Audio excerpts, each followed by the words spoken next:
សួស្តីបងប្អូនទាំងអស់គ្នាហ្នឹងហើយអញ្ចឹងថ្ងៃនេះមករៀងប្លែកតិចហើយអត់បានបង្ហាញជូនបងប្អូនទាំងអស់គ្នាពីការ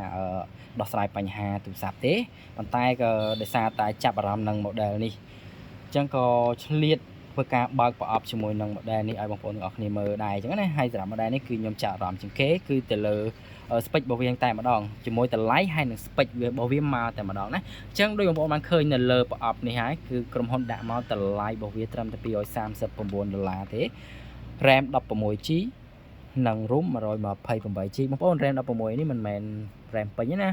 RAM 8/8ទេប៉ុន្តែអ្វីដែលសំខាន់ជាងគេគឺថ្មវាធំរហូតដល់7000 mAh តែម្ដងហើយកម្លាំងសាកគឺលឿនចំណាយពេលសាកត្រឹមតែ1ម៉ោងទេគឺបានពេញហើយ80 W ណាហើយវាមានប្រព័ន្ធការពារទឹកនិងធូលីដូចគ្នាជាពិសេសអេក្រង់របស់គេគឺអេក្រង់ AMOLED ទៀត120 Hz អញ្ចឹង spec ប៉ុណ្ណេះជាមួយនឹងអេក្រង់ប៉ុណ្ណឹងអូខេតម្លៃ200ជាងស្ដើងទេអញ្ចឹងខ្ញុំគិតថាវាអែមមែនតើណា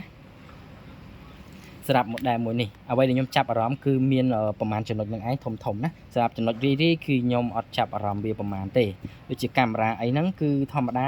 ប៉ុណ្ណឹងគឺកាមេរ៉ារបស់វាគួរសមទៅតាមកម្រិតរបស់វាប៉ុណ្ណឹងដូចគ្នា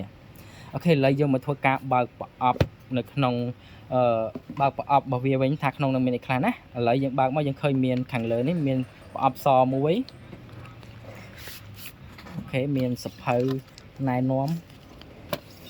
ជាមួយនឹងខេសបងប្អូនណាខេសតុនអូខេបងប្អូនពណ៌ថ្លាហើយ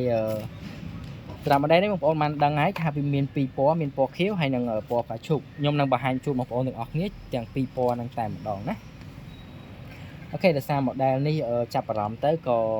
ចង់យកវាមកលក់ដែរអញ្ចឹងណាបងប្អូនអូខេហើយក៏ឆ្លៀតបើកប្រអប់ឲ្យបងប្អូនទាំងអស់គ្នាមើលទៅអូខេអញ្ចឹងសម្រាប់ពណ៌ឈូកនេះគឺខ្នងក្រោយរបស់គេបងប្អូនឃើញហើយគឺដូចជាមានសន្ទាប់ផ្កាផុសមកអញ្ចឹងណាអែម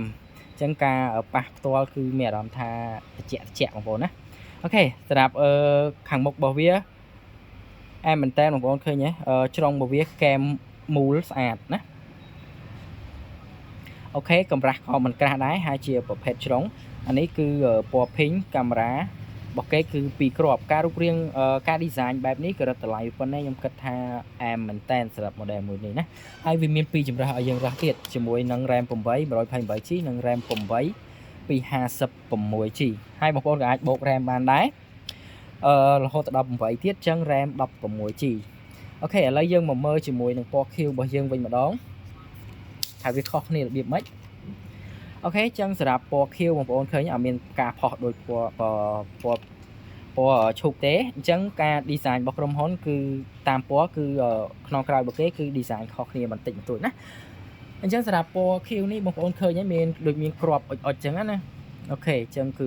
ស្រស់ស្អាតដូចគ្នាបងប្អូនអញ្ចឹងបងប្អូនចាប់អារម្មណ៍ពណ៌មួយណាអាចធ្វើការដាក់កំងពណ៌មួយហ្នឹងបានណាសម្រាប់តម្លៃប៉ុណ្ណឹងគុណភាពជាមួយនឹង spec ប៉ុណ្ណឹងខ្ញុំគិតថាអែមហើយតែបងប្អូនយល់យ៉ាងណាកុំភ្លេចជួយប្រាប់ខ្ញុំផងណាអូខេអញ្ចឹងសម្រាប់វីដេអូនេះគឺមានតែប៉ុណ្្នឹងទេយើងនឹងជួបគ្នានៅវីដេអូក្រោយទៀត